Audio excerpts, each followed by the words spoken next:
Welcome to Phu Quoc, the biggest island in Vietnam, and I would like to show you this beautiful island. But first, check out this view here.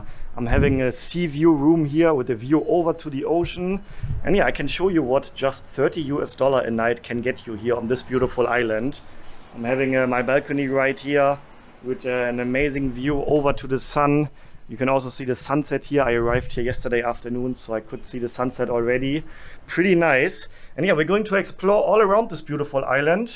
But first, yeah, let me show you the room really quick. You can get a spacious big room like this, a double bed, extra table over there if you want to get some work done as well. We have coffee and tea facilities here, a fridge. And yeah, this is just $30 and even including the breakfast. So I think that is a pretty good value for your money. We have the bathroom right here. So I am very, very happy with this hotel here. The name, by the way, is a Home Park Hotel. Okay, let's explore the biggest island in Vietnam. I just rented a motorbike here from the hotel, which we are going to use now to drive around the island. And yeah, the motorbike rental price here is 130,000 Vietnamese dong, which I think is quite a good price, to be honest. Okay, here we go. Yeah, I always recommend, if you are on a beautiful island, get yourself a motorbike, explore the island on your own. Usually that is a lot of fun, and I'm very excited to explore this island today. So I am currently on the west coast of the island. And yeah, today's goal is going to be explore the northern part of the island.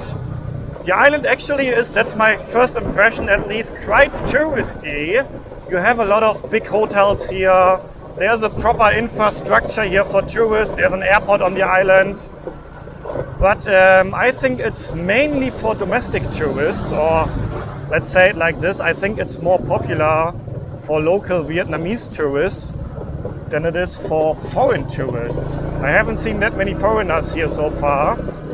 Alright, let's see how it works to get gas here and how much it will cost to fill up an almost empty tank.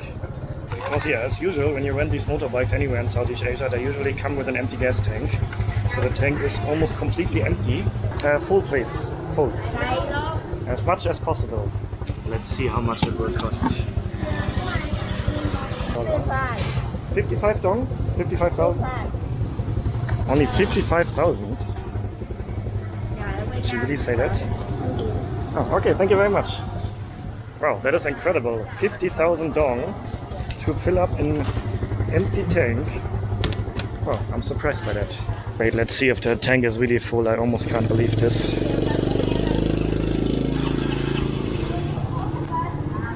So let's see how high the needle is going. Okay, we are halfway through. Still rising, still getting higher. Okay, 75% now. Will it go all the way to 100? I think it does.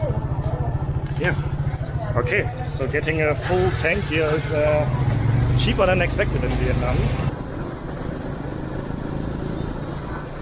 Okay, so I had to make a U-turn because there's something that looks very, very interesting. A huge area with buildings that don't really look like they fit in here. Okay, let's see if I can find a parking place. I mean, check it out. It looks like I am in Europe suddenly. Hello.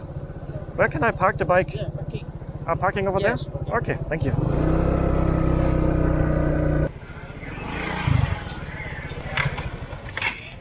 Okay, so let's have a look at this place.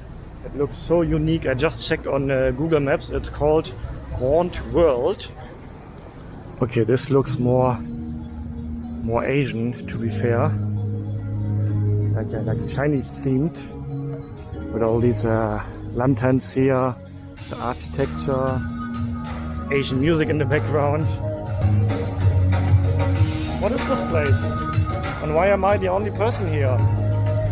Oh.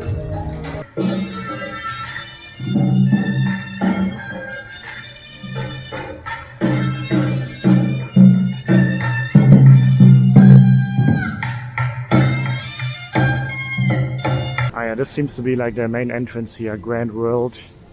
And there's a nice park attached to it here. Oh, actually that looks quite cool, doesn't it?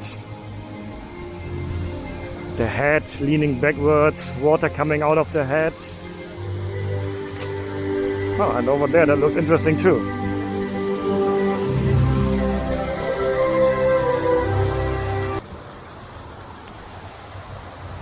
I have to say I really enjoy it here.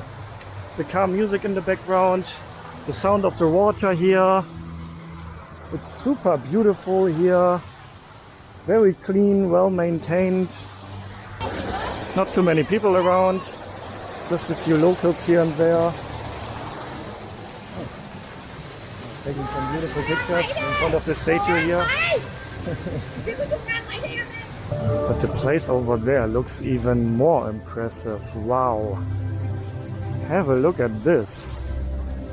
Looks almost like a castle. It looks like a really cool place, to be honest. So I'm almost I'm very surprised actually to see it being that empty here.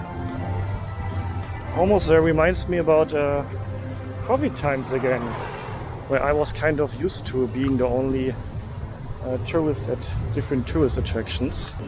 Ah, you have water here, and you have water taxis down here, so you can take a boat ride. But wow, this looks amazing. I don't feel like I'm in Vietnam anymore. Have a look at this.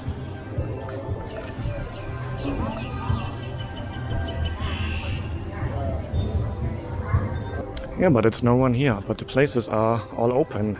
It is somehow very impressive, but somehow also weird to see it that empty. Although I know there are quite a few tourists on the island at the moment. It's not like the whole island is deserted. I've seen quite a few tourists, mainly local tourists. Okay, so I was really curious to find out more about this place, so I jumped on Google and I found out that Grand World is an entertainment complex with lots of activities and attractions. For example, there's an amusement park attached, different rides, games, attractions, restaurants, accommodations, and also this replica of a European city. It was built by some of the richest companies in Vietnam to boost the tourism on this island. But I also found out that the reason that it's so empty and deserted is most likely because it's too expensive for local Vietnamese tourists. The prices of the restaurants here, the accommodations, the rides are quite high for local standards. And yeah, because the island currently is mainly a destination for local domestic tourists, not many of them are visiting Grand World. But I can actually see that this place has a lot of potential. I mean, it looks like a really cool place, and it's actually a bit sad to see it being so empty and deserted at the moment. Let's see, maybe we can get a coconut or some ice cream. Hello. Hello, xin chào. You have a coconut here? Yeah. Okay, let's taste the coconut here. It's actually my first coconut in Vietnam. Ah, yeah, refreshing as usual. Nothing better than getting fresh coconuts in Southeast Asia, right? And have a look at this. There's a place here called 7-7. So it's not 7-Eleven, it's 7-7. So like a replica of these popular little convenience stores. Hello. Hello. It's 7-7, not 7-Eleven? Yeah, that's very funny to see. Ah, and yeah, there's a big road here with no traffic on it. And this huge Chinese dragon here, which I think is still here, leftovers from Chinese New Year maybe, which was a few weeks ago. Yeah, somehow an interesting place, fascinating, but also a little bit weird. And speaking of weird, check this out. This is also kind of weird what we're having here. Yeah, okay, I think let's end it like this, at this weird place, and head back to the bike and continue the road trip around the island. So I jumped back on the bike, I drove for a little while, and I came across another place, a little town that looked even more bizarre on another location on the island, and this one was not part of the Grand World complex that we've just seen. Check it out, it looks like I am in Europe suddenly. And if you have a look at left and right, all these buildings are empty. There's nothing inside. This is so weird. Fascinating somehow, I mean, the place looks very beautiful, clean, decent, organized. I would like to park somewhere here. Maybe we can... Oh, there's a sign, no parking. Wow. Check it out. This is a huge road. 4 lanes on each side. But for which cars? There are no cars here. Okay, you know what? I'm just going to park here now. Just quickly. I don't think anyone will care. Okay, let's have a more detailed look. Yeah, have a look at this.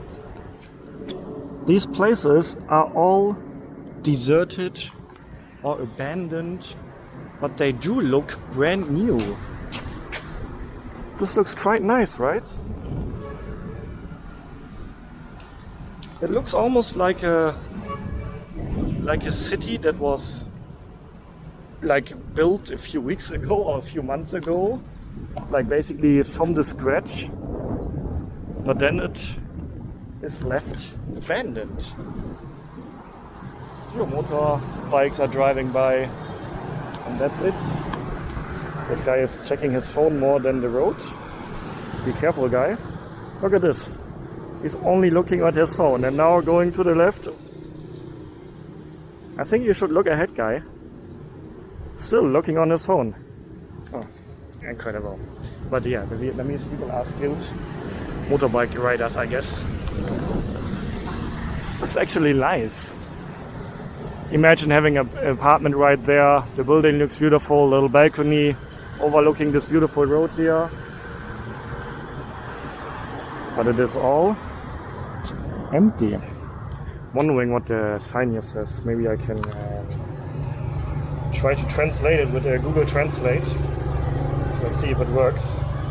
Vietnamese to English, camera mode. Let's see what it says. It says no exempt from the code. Doesn't make sense. Yeah, sometimes Google Translate isn't that accurate. Looks like I'm in the middle of a ghost town here. Reminds me a lot about the times like 2 years ago when the first lockdowns happened all over the world. During that time I have been in Kuala Lumpur, Malaysia, and that city looked like this back then. Of course, different types of building, but empty roads. So really reminds me about that. Interesting. This island is full with surprises. Oh, but actually, check it out. There's one balcony up there where the door is open. So maybe there is somebody living there. So maybe not all of these apartments are abandoned. But I would guess at least 90% of them are. I googled about it and I found out that there were some companies, some of the biggest companies in Vietnam, who built these with billions of dollars to make this island, yeah, the #1 tourist attraction in Vietnam. But yeah, they built it for a lot of money, and the goal was to attract domestic tourists to come here. But it is actually too expensive for most of the locals. But I could imagine that maybe in the future, maybe in a few years, this island will become a booming tourist destination in Vietnam. I mean, the facilities are all here. Now all we need is some tourists. Looks like in the old Rome, so like Italian style. Is it actually fake or is it like a decent? No, it's not really fake. It's proper stone. So this everything real here. Not like you know, sometimes you have places like this, for example in theme parks, where it looks really nice from the outside, but then it's not a real building, you know, it's just fake. You can just see the outside. But I don't think that this is such a place. I think these are all proper buildings. Well, to make it clear, not the whole island looks like this. So don't get the wrong impression of this island. It's just this area that I just stumbled up on. So we are now almost at the southern end of the island. And well, then the area that we saw in the northern part of the island. So it's not the whole island that looks like this. So don't get me wrong. Most of the island is not deserted. You can see a lot of local tourists here actually, but just not in this area. And if you're curious to see one of my previous videos that was filmed in Ho Chi Minh City, click the video here on the screen. Stay healthy, stay positive, and then see you on the next episode. Ciao guys.